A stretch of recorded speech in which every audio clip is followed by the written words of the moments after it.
pensamentos religiosos, pensamentos calmos, todos continuam a ser pensamentos. Não tentamos cultivar os pensamentos calmos e suprimir os chamados pensamentos neuróticos. Este é um ponto interessante. Quando falamos em percorrer o caminho do Dharma, que é a quarta nobre verdade, não queremos dizer que nos tornamos religiosos, calmos, bons. O tentarmos ser calmos, o tentarmos ser bons, é também um aspecto de esforço, de neuroticismo. Os pensamentos inclinados para a religiosidade são o observador, o juiz, e os pensamentos confusos, mundanos, são o ator, o agente. Se meditarmos, por exemplo, poderemos experimentar pensamentos domésticos vulgares, ao mesmo tempo que um observador nos adverte: você não deve fazer isto, não deve fazer aquilo, mas deve voltar à meditação. Esses pensamentos piedosos ainda são pensamentos e não convém cultivá-los. O Senhor não poderia dizer mais alguma coisa a respeito do emprego das pausas e da fala em nossas comunicações, e como esse processo se relaciona com o ego. Geralmente, quando nos comunicamos com outra pessoa, somos movidos por uma espécie de pressa neurótica. Precisamos começar a permitir que alguma espontaneidade invada essa pressa, a fim de não nos lançarmos sobre a pessoa com a qual nos estamos comunicando, não nos impormos a ela, não a sobrecarregarmos. Quando falamos de alguma coisa que nos interessa muito, não nos limitamos a falar, mas saltamos sobre o interlocutor. A espontaneidade existe, porém, encoberta pelo pensamento. Quando quer que haja uma brecha no bloco de nuvens do pensamento, ela brilha através da brecha. Estendamos a mão e reconheçamos a primeira abertura, pois através dela a inteligência básica principiará a funcionar. Muitas pessoas têm consciência da verdade do sofrimento, mas não passam para o segundo degrau, ou seja, para a consciência da origem do sofrimento. Por quê? Penso que é uma questão de paranoia. Queremos escapar. Desejamos fugir da dor em vez de considerá-la fonte de inspiração. Achamos que o sofrimento já é suficientemente mau, daí, por que investigá-lo ainda mais? As pessoas que sofrem muito e compreendem que não podem escapar ao sofrimento começam realmente a compreendê-lo. Mas, em sua maioria, as pessoas estão ocupadas demais tentando livrar-se da irritação, estão atarefadas demais tentando distrair-se de si mesmas e não se dispõem a olhar para o material que já têm. É excessivamente constrangedor contemplá-lo. Essa é a atitude da paranoia. Se olharmos bem de perto, descobriremos alguma coisa terrível. Mas para sermos uma pessoa completamente inspirada, como Buda Gautama, precisamos ter a mente muito aberta, inteligente e inquisitiva. Temos de desejar explorar tudo, ainda que o tudo seja feio, doloroso ou repulsivo. Essa espécie de mentalidade científica é importantíssima. Na mente desperta, onde entra a motivação? A motivação inspirada vem de alguma coisa além do pensamento, alguma coisa além das ideias conceituais de bom e mal, de desejável e indesejável. Para além do pensamento, há uma espécie de inteligência que é a nossa natureza básica, nosso terreno básico, uma inteligência primordial e intuitiva, uma sensação de espaço, um modo aberto e criativo de lidar com situações. Esse tipo de motivação não é intelectual. É intuitivo, preciso. Não podemos trabalhar com a mente controlando a situação física. Seja o que for que façamos com as situações de vida, sempre se estabelece uma comunicação entre a mente e a matéria. Mas não podemos fiar-nos apenas na aparelhagem da matéria. Não podemos enfrentar os problemas da mente manipulando coisas externas a ela. E é exatamente o que tenta fazer muita gente em nossa sociedade. Essa gente veste túnicas, renuncia ao mundo e passa a levar uma existência austera, abandonando todos os hábitos comuns do proceder humano. No fim das contas, porém, terá de lidar com suas mentes confusas. A confusão se origina da mente, de modo que temos de enfrentá-la diretamente em lugar de tentar contorná-la. Não creio que dê certo tentarmos contornar a confusão mental manipulando o mundo físico. Na dança da vida, a matéria reflete o espírito e o espírito reage à matéria. Processa-se uma troca contínua. Se estivermos segurando um pedaço de rocha, deveremos sentir as sólidas qualidades terrenas da rocha. Temos de aprender a comunicar-nos com essa qualidade rochosa. Se estivermos segurando uma flor, a forma especial e a cor das pétalas se ligarão também à nossa psicologia. Não podemos ignorar completamente o simbolismo do mundo externo. No princípio, contudo, ao tentarmos enfrentar nossas próprias neuroses, precisamos ser muito diretos e não pensar que podemos esquivar-nos dos problemas da mente brincando com a matéria.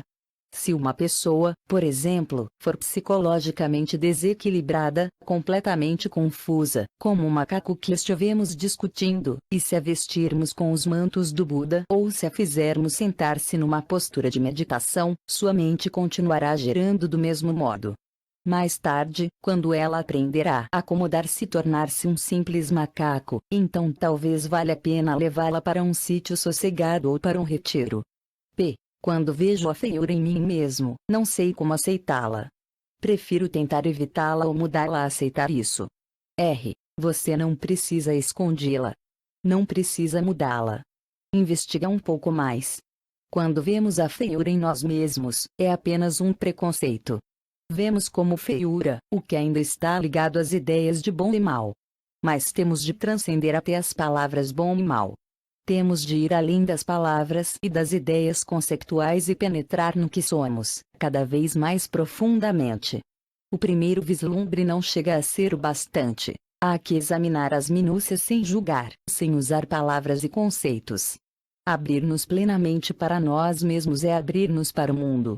O caminho do Bodhisattva. Discutimos a prática, simples e precisa, da meditação hinayana. Permitindo uma brecha, um espaço em que as coisas possam ser como são, começamos a apreciar a clara simplicidade e precisão de nossas vidas. Esse é o início da prática da meditação. Começamos a penetrar o quinto skandha, cortando, através da atividade e pressa do pensamento discursivo, a nuvem de tagarelices que nos atulha a mente. O degrau seguinte é trabalhar com emoções. O pensamento discursivo pode comparar-se à circulação do sangue, que alimenta constantemente, em nosso organismo, os músculos, neste caso, as emoções. Os pensamentos ligam e sustentam as emoções de modo que, enquanto nos ocupamos com a vida diária, experimentamos o fluxo contínuo da tagarelice mental, pontuado por irrupções, mais coloridas e intensas, de emoção.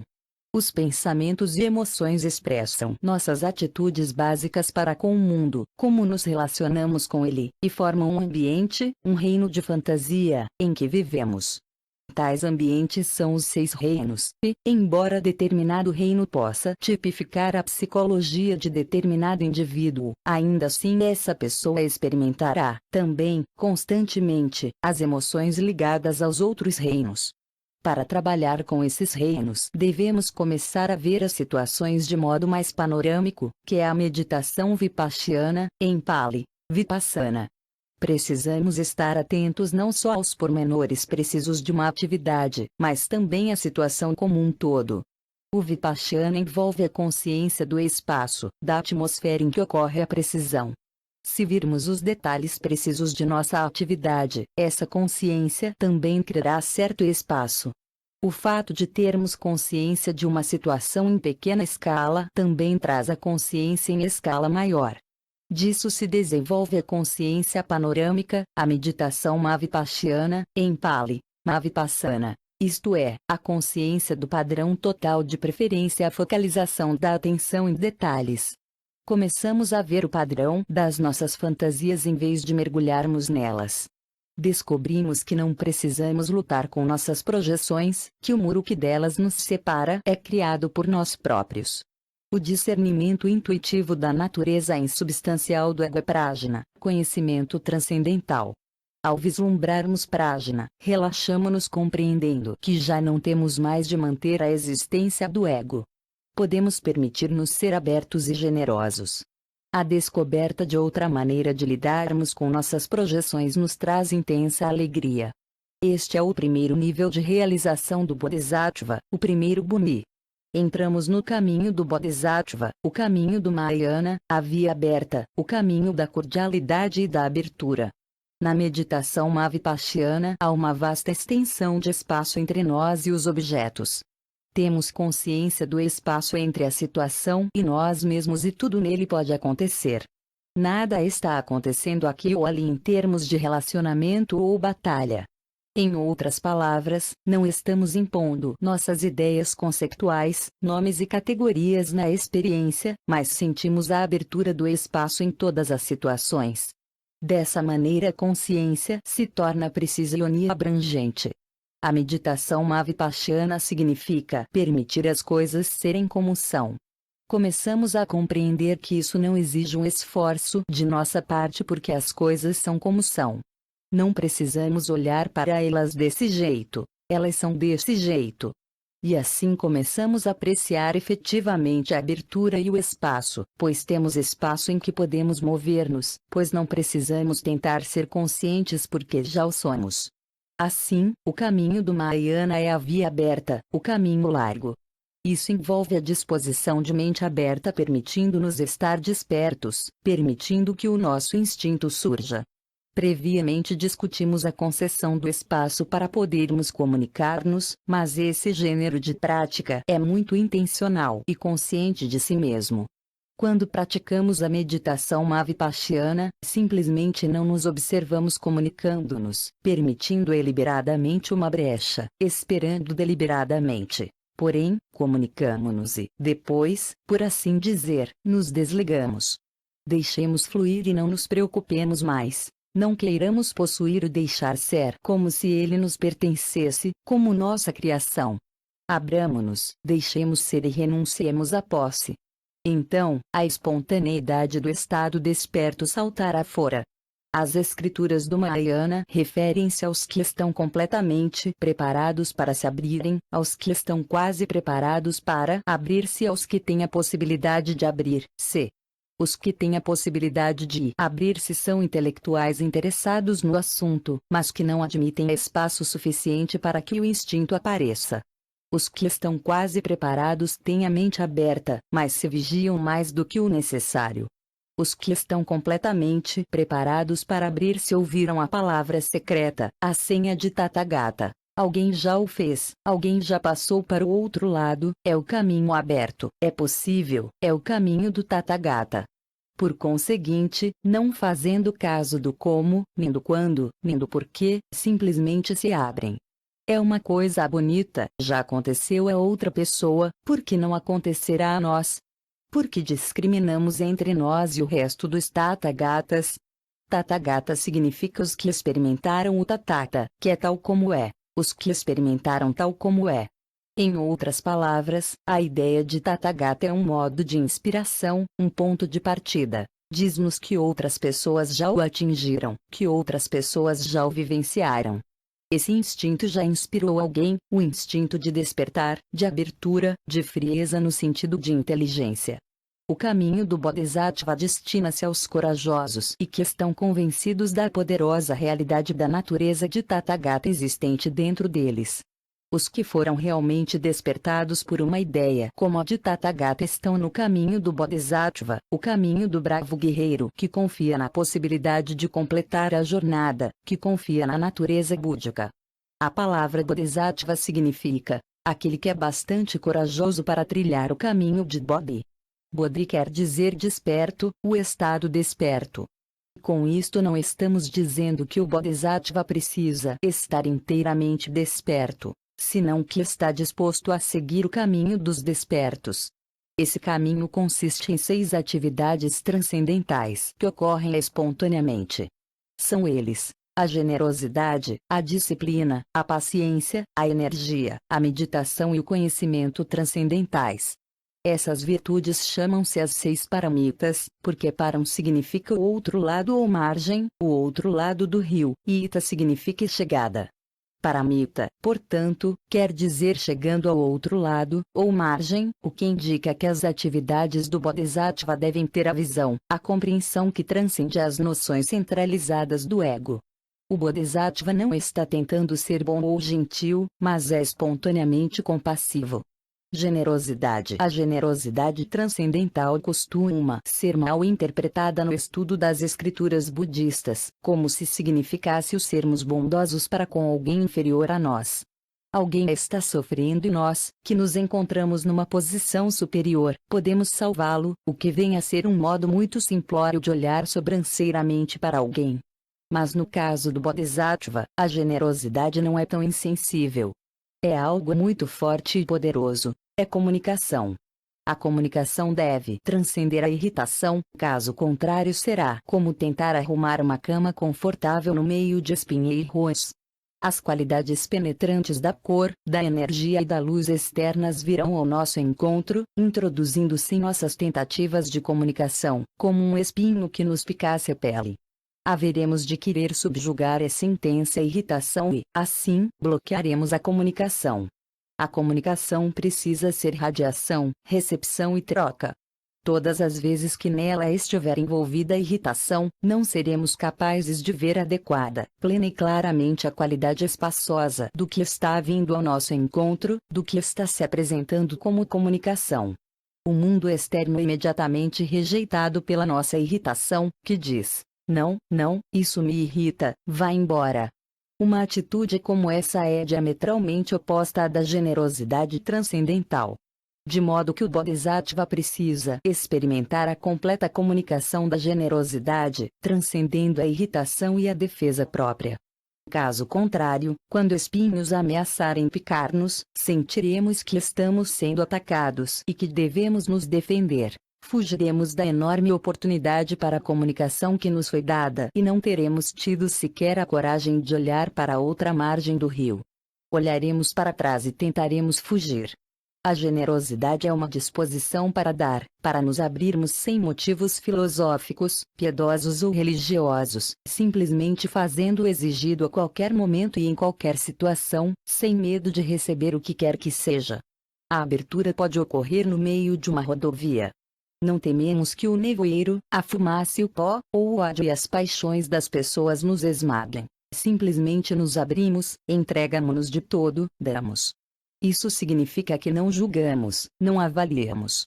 Se tentarmos julgar ou avaliar a nossa experiência, se tentarmos decidir até que ponto devemos abrir-nos, até que ponto devemos permanecer fechados, a abertura não terá nenhuma significação e a ideia de paramita, de generosidade transcendental, será vã.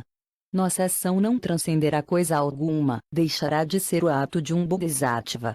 A total consequência da ideia de transcendência é vermos através das noções limitadas, das concepções limitadas, da mentalidade de guerra disto em oposição àquilo. Geralmente, quando olhamos para um objeto, não nos permitimos vê-lo de forma apropriada. Vemos, automaticamente, a nossa versão do objeto em lugar de vê-lo realmente como é. Ficamos, então, satisfeitos porque fabricamos nossa própria versão da coisa dentro de nós mesmos. Em seguida, tecemos comentários, julgamos, pegamos ou rejeitamos, mas não há nisso nenhuma comunicação verdadeira. Assim, generosidade transcendental é darmos o que tivermos. Nossa ação precisa ser completamente aberta, completamente despida. Não nos compete fazer julgamentos. Aos que recebem compete fazer o gesto de receber. Se os que recebem não estiverem preparados para a nossa generosidade, não a receberão. Se estiverem preparados para ela, virão buscá-la. Esta é a ação desinteressada do Bodhisattva. Ele não se auto-refere: estarei cometendo algum engano?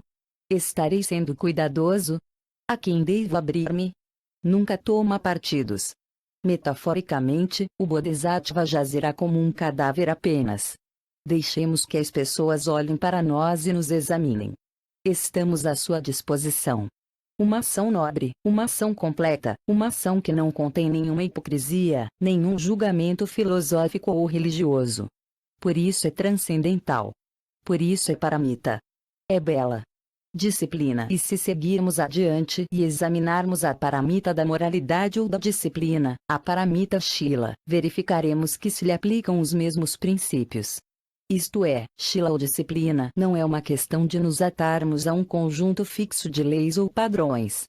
Pois se o Bodhisattva é completamente desprendido, completamente aberto, agirá segundo a abertura, não tem que seguir regras. Enquadra-se simplesmente nas circunstâncias. É impossível ao Bodhisattva destruir ou prejudicar outras pessoas, porque ele encarna a generosidade transcendental. Abriu-se completamente e, assim, não discrimina entre este e aquele. Age de acordo com o que é. Do ponto de vista de outra pessoa, se alguém o observasse, o Bodhisattva sempre pareceria agir corretamente, sempre pareceria fazer a coisa certa no momento certo. Mas, se tentássemos imitá-lo, seria impossível fazê-lo, porque sua mente é tão precisa, tão aguçada que ele nunca erra. Nunca se defronta com problemas inesperados, jamais cria confusão de maneira destrutiva. Enquadra-se simplesmente nas circunstâncias. Ainda que a vida pareça caótica, enquadra-se nela, participa do caos e, de certo modo, as coisas se ajeitam sozinhas. O Bodhisattva é capaz de cruzar o rio, por assim dizer, sem cair em sua turbulência. Desse modo, se formos completamente abertos, se não nos vigiarmos de modo algum, sendo totalmente abertos, e nos comunicarmos com as situações tais como elas são, então a ação será pura, absoluta, superior. Se, todavia, tentarmos alcançar a conduta pura através do esforço, a ação será desajeitada. Por mais pura que seja, nela estarão envolvidas a inabilidade e a rigidez. No caso do Bodhisattva, toda a sua ação flui, sem nenhuma rigidez. Tudo se ajusta aos seus lugares, como se alguém tivesse levado anos e anos a imaginar a situação total.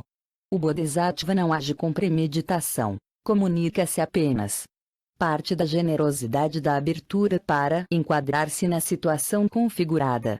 É uma metáfora frequentemente usada que o procedimento do Bodhisattva é semelhante à marcha de um elefante. Os elefantes não se apressam, caminham lenta e seguramente através da selva, dando um passo depois do outro. Apenas seguem majestosamente. Não caem nem cometem erros. Cada passo dado é sólido e definido. Paciência. O ato seguinte do Bodhisattva é a paciência. Na realidade, não se pode dividir as 6 atividades do Bodhisattva em práticas rigorosamente separadas. Uma conduz a outra e nela se incorpora. Assim, no caso da paramita da paciência, não se trata de nos controlarmos, tentando nos transformar num trabalhador incansável, tentando ser uma pessoa extremamente paciente, não fazendo caso da nossa fraqueza física ou mental, prosseguindo sempre até tombarmos mortos, pois a paciência também envolve meios hábeis, como acontece com a disciplina e a generosidade. A paciência transcendental jamais espera.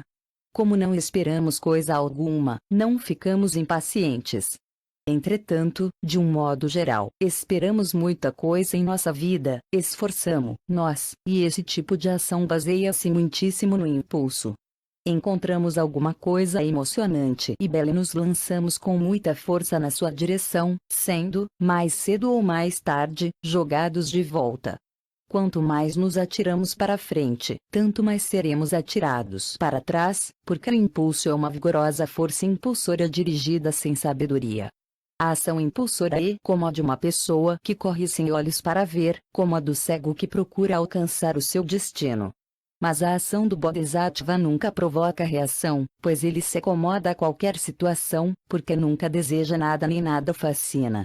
A força existente por detrás da paciência transcendental não é compelida por impulso prematuro nem qualquer outra coisa dessa natureza. É muito lenta, segura e contínua, semelhante à marcha do elefante. A paciência também sente o espaço. Nunca teme novas situações, porque nada surpreende o Bodhisattva, nada. Aconteça o que acontecer, seja destrutivo, caótico, criativo, bem-vindo ou atrativo, o Bodhisattva nunca se perturba, nunca se choca, porque tem consciência do espaço existente entre a situação e ele próprio. Desde que tenhamos consciência do espaço existente entre nós e a situação, qualquer coisa pode ocorrer nesse espaço. O que quer que aconteça ocorre no meio do espaço. Nada sobrevém aqui ou ali em termos de relacionamento ou de batalha. Por conseguinte, a paciência transcendental significa que temos um relacionamento fluente com o mundo, que não combatemos coisa alguma. Energia. E podemos seguir para a fase seguinte, a paramita da energia, Virya, a espécie de energia que nos conduz imediatamente às situações de modo que nunca perdemos uma oportunidade, nunca perdemos uma ocasião. Em outras palavras, é alegria, alegre energia, como assinala Shantideva em seu Bodhisattva Charavatara. Essa energia é a alegria e não aquela energia com a qual trabalhamos intensamente porque sentimos que devemos trabalhar. E energia alegre porque estamos inteiramente interessados nos padrões criativos de nossa vida. Toda nossa vida é aberta pela generosidade, ativada pela moralidade, fortalecida pela paciência. Agora chegamos à fase seguinte, a da alegria. Nunca vemos as situações como desinteressantes ou estagnadas, porque a visão da vida pelo Bodhisattva é extremamente aberta, intensamente interessada. Ele nunca avalia, conquanto isso não signifique que se transforme num ser apático. Tampouco significa que esteja absorto numa consciência mais elevada, no mais alto estado de samadhi, de tal modo que não possa diferenciar o dia da noite ou o desjejum do almoço. Também não significa que se torne vago ou confuso. Em vez disso, ele realmente vê os valores verbalizados e conceptuais como são. Então, vê além de conceitos e avaliações. Vê a igualdade das distinções piegas que fazemos. Vê as situações de um ponto de vista panorâmico e, portanto, tem um grande interesse pela vida tal e qual ela é. Consequentemente, o Bodhisattva não força, limita-se a viver. Quando ingressa no caminho do Bodhisattva, faz voto de não atingir a iluminação enquanto não tiver ajudado todos os seres sencientes a atingirem, antes dele, o estado de espírito desperto, ou estado de Buda. Começando com esse nobre ato de dar, de abrir-se, de sacrificar-se, continua a seguir o caminho, interessando-se intensamente pelas situações de todos os dias, nunca se cansando de trabalhar com a vida. Isto é Virya, trabalhar aplicadamente com alegria. Há imensa energia em compreender que desistimos de tornar-nos o Buda, que agora temos tempo de viver realmente a vida, que passamos além da pressa neurótica. É interessante notar que, embora o Bodhisattva tenha feito voto de não alcançar a iluminação, por ser tão preciso e exato, nunca perde um segundo. Vive sempre a vida, integral e plenamente, e o resultado é que, antes de perceber onde está, alcança a iluminação. Mas a relutância em atingir a iluminação continua, estranhamente, mesmo depois de haver chegado ao estado de Buda. Então, irrompem de fato a compaixão e a sabedoria, reforçando-lhe a energia e a convicção. Quando nunca nos cansamos de situações, nossa energia é alegre. Se estivermos completamente abertos, plenamente despertos para a vida, nunca teremos um momento enfadonho. Isto é Virya. Meditação. A paramita seguinte é dhyana ou meditação. Há dois tipos de dhyana. O primeiro é a do Bodhisattva, onde ele, graças à sua compassiva energia, experimenta uma contínua percepção panorâmica. Literalmente, dhyana significa consciência, achar-se em estado de desperto. Mas isso não envolve apenas a prática da meditação em sentido formal. O Bodhisattva nunca procura um estado de transe, de bem-aventurança ou da absorção. Está simplesmente desperto para as situações da vida como elas são, particularmente cônscio da continuidade da meditação com generosidade, moralidade, paciência e energia. É contínua a sensação de desperto. O outro tipo de dhyana é a prática da concentração do reino dos deuses. A principal diferença entre esse tipo de meditação e a do Bodhisattva é que este nunca se absorve em coisa alguma, embora lide com situações materiais da vida real. Não estabelece uma autoridade central em sua meditação, não se vigia agindo nem meditando, de modo que sua ação é sempre meditação e sua meditação é sempre ação. Conhecimento. A paramita seguinte é prajna ou conhecimento. O prajna é tradicionalmente simbolizado por uma espada aguçada, de 2 gumes, que corta toda a confusão. Ainda que o Bodhisattva tenha completado as outras 5 paramitas, na ausência de prajna as outras ações permanecerão incompletas. Disse nos Sutras que as 5 paramitas são como os 5 rios que fluem para o oceano de Prajna. Disse também nos Sutras que o Chakravartin, o imperador universal, vai à guerra à testa de 4 exércitos diferentes. Sem o imperador para dirigi-los, os exércitos não têm rumo. Em outras palavras, Prajna é inteligência, o padrão básico para o qual todas as outras virtudes se encaminham e na qual se dissolvem. É isso que elimina os conceitos de ação do Bodhisattva, generosidade, disciplina e tudo mais. O Bodhisattva executa suas ações metódica e apropriadamente, mas, sem o conhecimento, sem a espada que corta a dúvida e a hesitação, sua ação deixa de ser realmente transcendental. Nessas circunstâncias, Prajna é inteligência, o olho que tudo vê, o oposto do ego que se observa incessantemente enquanto age. O Bodhisattva transmuta o observador ou ego em conhecimento discriminativo, Prajna Paramita. Pra quer dizer super, Juna quer dizer conhecendo, superconhecimento, conhecimento completo, preciso, que tudo vê. Rompeu-se a consciência fixa nisto e naquilo, e isso produz o conhecimento duplo, o prajna do conhecer e o prajna do ver. O prajna do conhecer lida com as emoções. É a eliminação das emoções em conflito, as atitudes que temos para conosco, desse modo revelando o que somos. O prajna do ver é a transcendência das preconcepções primitivas do mundo. É ver as situações tais como são. Por conseguinte, o prajna do ver permite-nos lidar com as situações da maneira mais equilibrada possível. O prajna corta completamente qualquer tipo de percepção que tenha a mais ligeira tendência para separar aquilo disto. Daí a razão de ter a lâmina 2 gumes.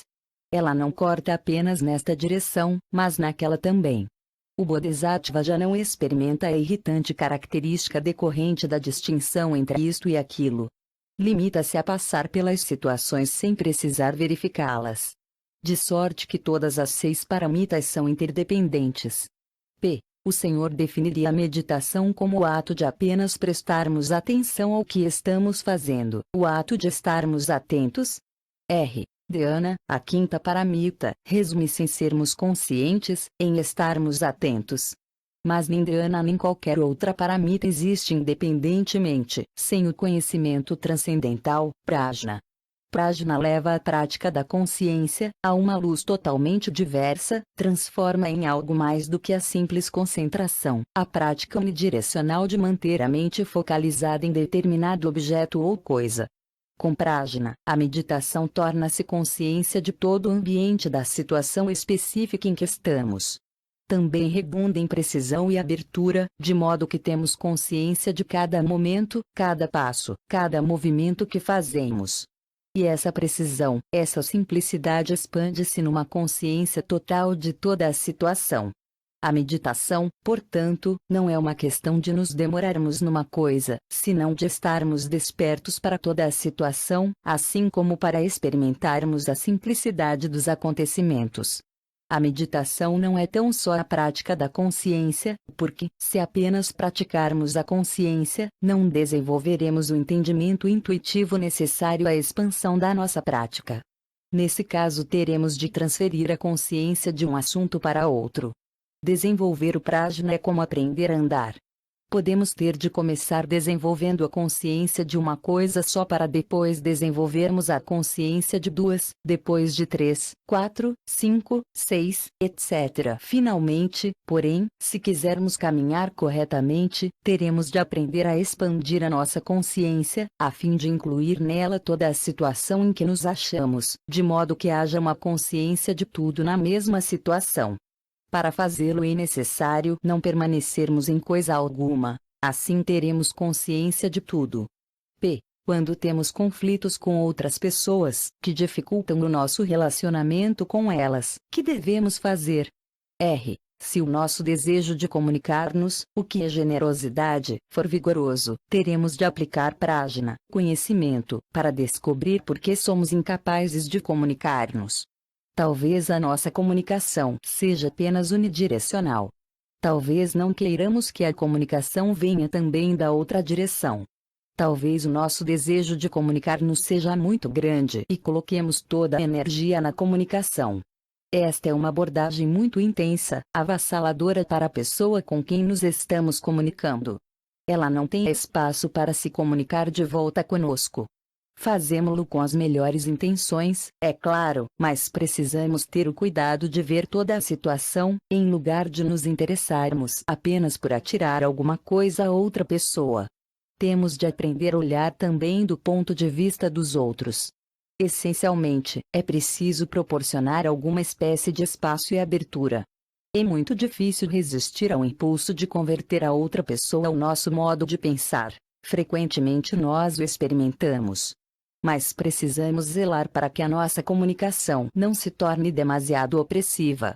E a única maneira de fazê-lo consiste em aprender a proporcionar espaço e abertura. P. O que é o que nos faz renunciar ao desejo? R. O descobrimento da verdade, a dura realidade de só podermos vir a ser um bodhisattva abrindo mão do desejo de sermos alguma coisa. Não se trata de disputar jogos com nós mesmos. Temos simplesmente de entregar-nos. Temos realmente de abrir-nos e renunciar. Depois de termos vislumbrado uma ideia do que significaria entregar-nos, há a inspiração de ultrapassar isso, de ir mais além. Desde que experimentemos um minúsculo vislumbre do estado da mente desperta, ainda que seja por uma simples fração de segundo, sentiremos um tremendo desejo de prosseguir no caminho e faremos o esforço correspondente. E, então, compreenderemos também que, se quisermos prosseguir, precisaremos abrir mão completamente da ideia de fazê-lo. O caminho do Bodhisattva divide-se em 10 fases e 5 caminhos. No fim do derradeiro caminho, na 10ª fase, temos uma súbita percepção de que estamos prestes a dar origem ao estado de mente desperta, de que estamos prestes a nos ligar a ele. Nesse momento, alguma coisa nos puxa para trás. Compreendemos então que a única coisa que nos retém é precisarmos desistir de tentar. Esse é um samadhi semelhante ao Vajra, a morte do desejo. P. Na vida comum, o não nos importarmos com nada se associa ao tédio. Se, como acontece com o Bodhisattva, não fizermos caso de nada, não nos transformaremos em vegetal. R. O não nos importarmos com nada não significa que nos transformamos em pedra ou em água viva. Ainda há energia. Mas, do ponto de vista da pessoa que faz caso de alguma coisa, se experimentarmos desejo ou cólera, mas não os manifestarmos e, em vez disso, tentarmos conservar-nos frios, se não pusermos nossa energia em ação, sentir-nos-emos desapontados, frustrados, sufocados. Esta é a visão unilateral da energia. A energia não se manifesta exclusivamente em termos de ser destrutiva ou possessiva. Há outras formas não associadas ao amor ou ódio, como as da precisão, da clareza, da visão através das situações. Há energias de inteligência que emergem continuamente e que não nos permitimos vivenciar apropriadamente. Sempre consideramos a energia em termos de ser destrutiva ou possessiva. Há algo mais do que isso. Nunca haverá um momento de monotonia se estivermos realmente em contato com a realidade como ela é. O tempo todo surge a faísca de energia que transcende a ignorância e a atitude simplória e unidirecional. P. Mas como poderemos saber como e para onde dirigir a energia? R. Porque vemos as situações claramente, muito mais claramente do que as víamos antes, porque as vemos como realmente são, sabemos como e para onde dirigir a energia. Anteriormente impunhamos à vida nossa versão da realidade, em lugar de ver as coisas como elas são. Nessas circunstâncias, removida essa espécie de véu, vemos a situação como ela é. Podemos comunicar-nos com ela de maneira apropriada e total. Não precisamos nos forçar a fazer o que quer que seja. Há uma troca contínua, uma contínua dança, semelhante ao sol que brilha e às plantas que crescem. O sol não tem nenhum desejo de criar a vegetação. As plantas, por sua vez, reagem à luz do sol e a situação se desenvolve naturalmente. P. Espontaneamente. R. Espontaneamente. Por isso mesmo é exata, como no caso de fazer crescer os vegetais. Isso é inteiramente científico, bem a propósito. Dessa maneira, nossos atos se tornam muito precisos porque são espontâneos. P. As situações nunca requerem uma ação agressiva. R. Não creio, porque a ação agressiva, em regra geral, está ligada à nossa necessidade de defesa. Se a situação tiver o atributo da momentaneidade, da precisão, ela nunca se descontrolará. Portanto, não haverá necessidade de controlá-la, de nos defendermos. P. Estou pensando no Cristo ao escorraçar os vendilhões do templo. R. Eu não diria que foi uma ação agressiva. Foi uma ação verdadeira, muito bonita.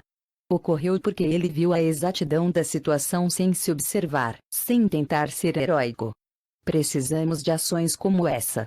P. Como operamos a transição de um estado de espírito calmo e passivo, que deixe entrar tudo, para um estado de espírito mais ativo, discriminativo? R. Creio que o principal consiste em olhar para isso de maneira totalmente diversa. De fato, não creio que a nossa versão da vida diária seja tão precisa, exata e nítida quanto geralmente supomos. Realmente estamos completamente confusos, porque não realizamos uma coisa por vez. Fazemos uma coisa, e a nossa mente está ocupada com uma centena de outras, o que é sermos terrivelmente vagos. Devemos abordar a vida de todos os dias de maneira totalmente distinta. Isto é, devemos consentir no nascimento de um entendimento intuitivo, que realmente vê as coisas como elas são. No princípio, o entendimento pode ser um tanto vago, apenas um vislumbre do que é, um tremeluzir muito fraco em confronto com o negrume da confusão. À medida que, porém, essa espécie de inteligência se torna mais ativa e penetrante, a imprecisão começa a ser posta de lado e se dissolve. P. A visão das coisas como elas são não requer uma compreensão do sujeito, daquele que percebe, assim como do objeto. R. Sim, esse é um ponto interessante. De certo modo, temos de estar bem no meio da terra de ninguém para ver as coisas como são. A visão das coisas como são requer um salto, que só podemos dar não saltando de parte alguma. Se viermos de alguma parte, estaremos cônscios da distância e cônscios do observador também. Daí que só podemos ver as coisas como são no meio de lugar nenhum. Como não podemos sentir o gosto da nossa própria língua. Pense nisso. P. O Senhor afirma que só podemos ver as coisas como são do meio de lugar nenhum. As escrituras budistas, no entanto, falam em passar para o outro lado do rio. O Senhor pode explicá-lo. R. E como um paradoxo, semelhante à ideia de saltar de lugar nenhum. As escrituras budistas falam, sem dúvida, em passar para outra margem do rio. Mas só chegamos à outra margem quando finalmente compreendemos que não há outra margem. Ou melhor, fazemos uma viagem à Terra Prometida, à outra margem, e só chegamos lá ao compreender que lá estivemos o tempo todo. É muito paradoxal. Shunyata. Ao traspassar nossas versões conceptuais do mundo com a espada de Prajna, descobrimos Shunyata, o nada, o vazio, a vacuidade, a ausência de dualidade e conceituação. O mais conhecido dos ensinamentos de Buda sobre o assunto é apresentado no Prajnaparamita Hridaya, também chamado Sutra do Coração. Mas, curiosamente, nesse sutra, o Buda pronuncia tão somente uma palavra. No fim do discurso apenas diz: bendito, bendito, e sorri. Ele criou uma situação em que o ensino de Shunyata é exposto por outros, em vez de ser ele mesmo o verdadeiro intérprete. Não impôs sua comunicação, mas criou a situação em que pôde ocorrer o ensino, em que os seus discípulos estavam inspirados a descobrir e experimentar Shunyata. Existem 12 estilos de apresentar o Dharma e este é um deles. Este sutra refere-se a Avalokiteshvara, o Bodhisattva que representa a compaixão e os meios hábeis, e Shariputra, o grande Arhat que representa a Prajna, conhecimento. Existem diferenças entre as traduções tibetana e japonesa e o sânscrito original, mas todas as versões insistem que Avalokiteshvara foi compelido a despertar para Shunyata pela força vassaladora de Prajna. Em seguida, Avalokiteshvara falou com Shariputra, que representa a pessoa de espírito científico ou conhecimento preciso. Os ensinamentos do Buda foram colocados sob o microscópio de Shariputra, o que quer dizer que esses ensinamentos não foram aceitos com fé cega, mas examinados, praticados, experimentados e postos à prova. Disse Avalokiteshvara: Shariputra, a forma é vazia, o vazio é forma. A forma não é mais do que o vazio não é mais do que a forma. Não precisamos descer aos pormenores do diálogo deles, mas podemos examinar essa afirmação a respeito da forma e do vazio, que é o ponto principal do sutra. E por isso precisamos ser muito claros e muito precisos acerca do significado do termo forma. Forma é o que é antes de projetarmos nossos conceitos sobre ela. É o estado original do que está aqui, as qualidades coloridas, vividas, impressionantes, dramáticas, estéticas, que existem em todas as situações. Forma pode ser uma folha caindo de na árvore e pousando num rio que desce de uma montanha. Pode ser a plena claridade do luar, uma sarjeta na rua ou um monte de lixo. Essas coisas são o que é, e, num sentido, são todas idênticas. Todas são formas, todas são objetos, todas são precisamente o que é. As avaliações que lhes dizem respeito são formadas mais tarde em nossa mente. Se efetivamente olharmos para as coisas como elas são, veremos que são apenas formas. Portanto, a forma é vazia. Mas vazia do quê? A forma é vazia de nossas ideias preconcebidas, vazia dos nossos julgamentos. Se não avaliarmos e categorizarmos a folha da árvore que cai e pousa na corrente de água como oposta ao monte de lixo em Nova York, então, ambos estarão ali, serão o que é. Eles são vazios de preconceitos. São precisamente o que são, naturalmente. O lixo é lixo, a folha da árvore é a folha da árvore, o que é o que é.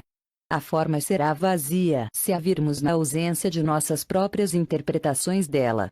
Mas o vazio também é forma. Esta é uma observação muito chocante. Julgávamos haver conseguido classificar tudo, pensávamos haver conseguido ver que tudo é o mesmo, se de tudo tirarmos os nossos preconceitos. Isso compunha um bonito quadro. Tudo o que vemos, mal ou bom, tudo é bom. Ótimo. Muito suave. Mas, o ponto seguinte é que o vazio também é forma, por isso, temos de reexaminar o assunto. O vazio da folha de árvore também é forma, não é realmente vazio. O vazio do monte de lixo também é forma. Tentar ver essas coisas como vazias é também vesti-las de conceito. A forma volta. Era fácil demais tirar todo o conceito e concluir que tudo simplesmente é o que é. Isso poderia ser uma saída, outra maneira de confortar-nos. Temos realmente de sentir as coisas como elas são, as características do estado de monte de lixo, as características do estado de folha de árvore, o estado de ser das coisas. Temos de senti-las ajustadamente, e não apenas cobri-las com o véu do vazio. Isso nada ajuda. Temos de ver o estado de ser do que está ali, as qualidades cruas e rudes das coisas exatamente como são. Esta é uma maneira muito precisa de ver o mundo. Primeiro, portanto, extinguimos todos os nossos pesados preconceitos, e depois eliminamos até as sutilezas de palavras como vazio, o que nos deixa em lugar nenhum, completamente com o que é. Por fim, chegamos à conclusão de que forma é apenas forma e o vazio é apenas o vazio, o que foi descrito no Sutra como a visão de que a forma não é mais do que o vazio não é mais do que a forma. São inseparáveis. Vemos que a busca da beleza ou do significado filosófico da vida é apenas um modo de justificar-nos, dizendo que as coisas não são tão más quanto as supomos. As coisas são tão más quanto as supomos. Forma é forma, o vazio é vazio, as coisas são exatamente o que são e não precisamos vê-las à luz de qualquer raciocínio mais profundo. Finalmente descemos à terra, vemos as coisas tais e quais são.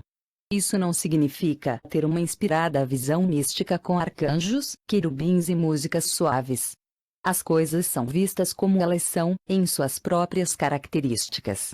Neste caso, portanto, shunyata é a ausência total de conceitos ou véus de qualquer espécie, a ausência até da conceituação de forma é vazio e de o vazio é forma.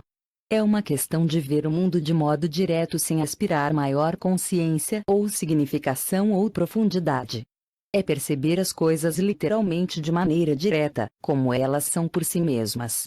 Podemos perguntar como nos seria possível aplicar esse ensinamento à vida diária. Conta-se uma história segundo a qual, quando o Buda fez a primeira palestra sobre Shunyata, alguns árabes sofreram ataques de coração e morreram vítimas do impacto do ensinamento. Meditando, sentados, esses árabes haviam experimentado a absorção no espaço, mas estavam ainda se fixando sobre o espaço. Visto que ainda estavam se fixando sobre alguma coisa, ainda havia uma experiência e um experimentador.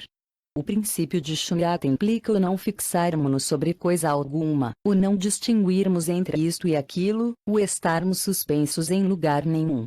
Se virmos as coisas como são, já não precisaremos mais interpretá-las nem analisá-las. Não precisaremos tentar compreendê-las por meio da imposição da experiência espiritual ou de ideias filosóficas.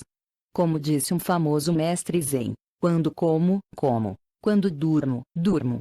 Façamos simplesmente o que fazemos, de maneira completa, plena. Fazendo-o, seremos um rishi, uma pessoa honesta, verdadeira, uma pessoa sincera que nunca distingue entre isto e aquilo. Faz as coisas literal, diretamente, como elas são. Come quando deseja comer, dorme quando deseja dormir.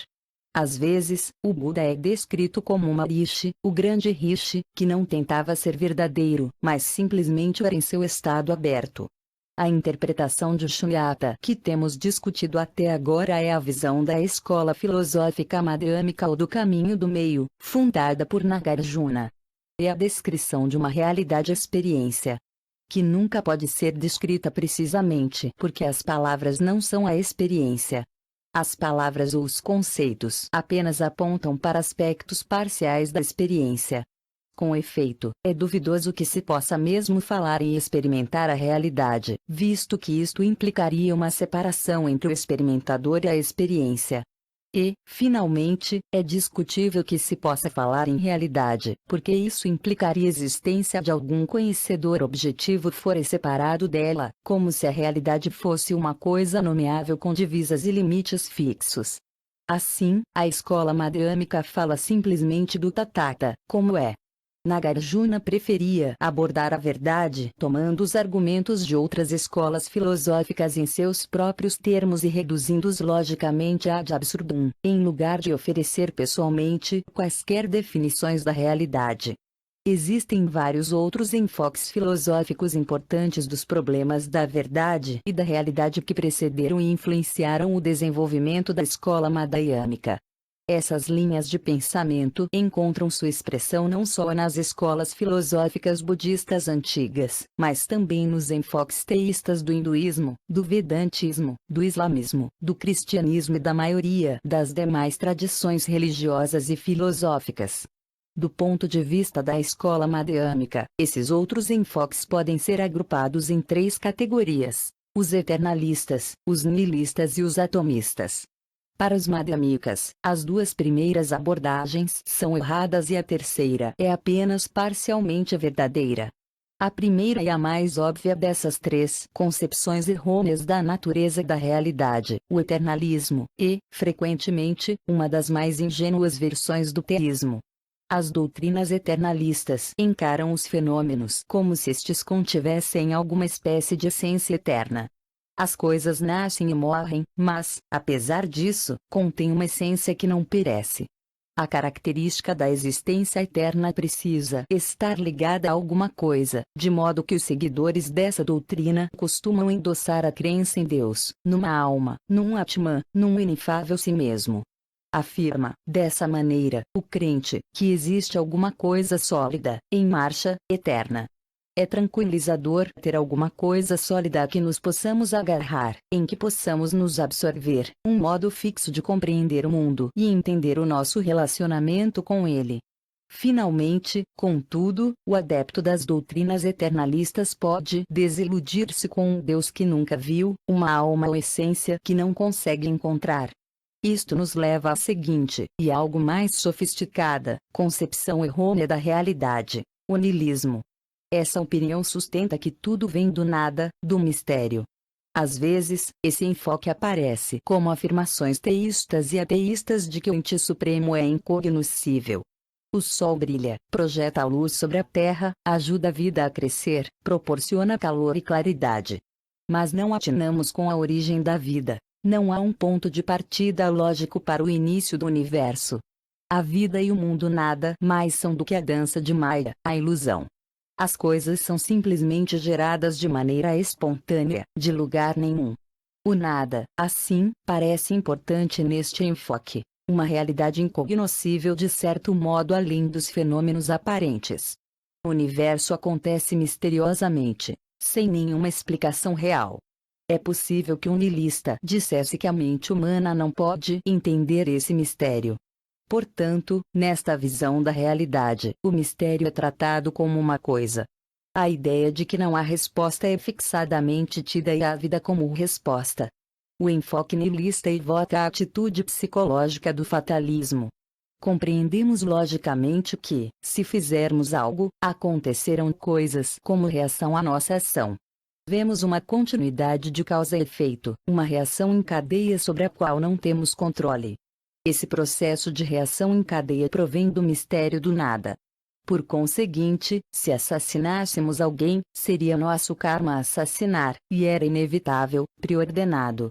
A propósito, se praticarmos uma boa ação, esta não tem relação alguma com o fato de estarmos ou não despertos. Tudo provém do misterioso nada, que é a abordagem niilista da realidade. É um ponto de vista muito ingênuo. Deixamos tudo a cargo do mistério. Toda vez que não estivermos muito certos do que está além do âmbito de nossas ideias conceituais, começamos a entrar em pânico. Temos medo da nossa própria incerteza e tentamos preencher tal brecha com alguma coisa diferente.